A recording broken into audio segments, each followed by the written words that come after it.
Hamas ইসরায়েলের সঙ্গে ৬০ দিনের নতুন যুদ্ধবিরতি চুক্তি মেনে নিয়েছে। এই চুক্তি অনুযায়ী হামাস অর্ধেক জিম্মিকে ছেড়ে দেবে আর ইসরায়েল কিছু ফিলিস্তিনি বন্দীকে মুক্তি দেবে। মিশরীয় সরকারের মাধ্যমে এই প্রস্তাব দেওয়া হয়েছিল, যা হামাস এখন সমর্থন করল। তবে ইসরায়েল এখনও কোনো প্রতিক্রিয়া জানায়নি।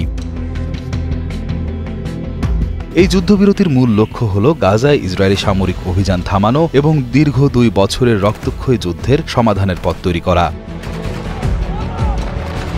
মিশরের মধ্যস্থতাকারীদের দেওয়া এই প্রস্তাবের সাথে যুক্তরাষ্ট্রের বিশেষ দূত স্টিভ উইটকফের আগের পরিকল্পনার মিল আছে, যা ইসরায়েল ইতোমধ্যেই মেনে নিয়েছিল। মধ্যস্থতাকারী মিশর ও কাতারের প্রস্তাবিত নতুন যুদ্ধবিরতি পরিকল্পনায় কোনো সংশোধনী ছাড়াই সম্মতি দিয়েছে ফিলিস্তিনের স্বাধীনতাকামী সশস্ত্র সংগঠন হামাস।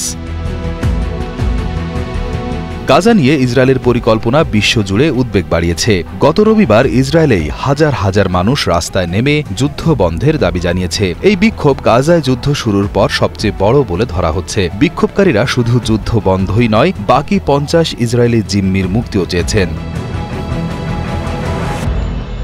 ইসরায়েলি কর্মকর্তাদের ধারণা, হামাসের হাতে এখনও ২৯ জন জীবিত জিম্মি আটক রয়েছেন। গাজায় সম্ভাব্য ইসরায়েলি হামলার আশঙ্কায় হাজার হাজার ফিলিস্তিনি বাড়িঘর ছেড়ে পশ্চিম ও দক্ষিণ গাজায় আশ্রয় নিচ্ছেন, কিন্তু সেখানেও ইসরায়েলের গোলাবর্ষণ থামছে না।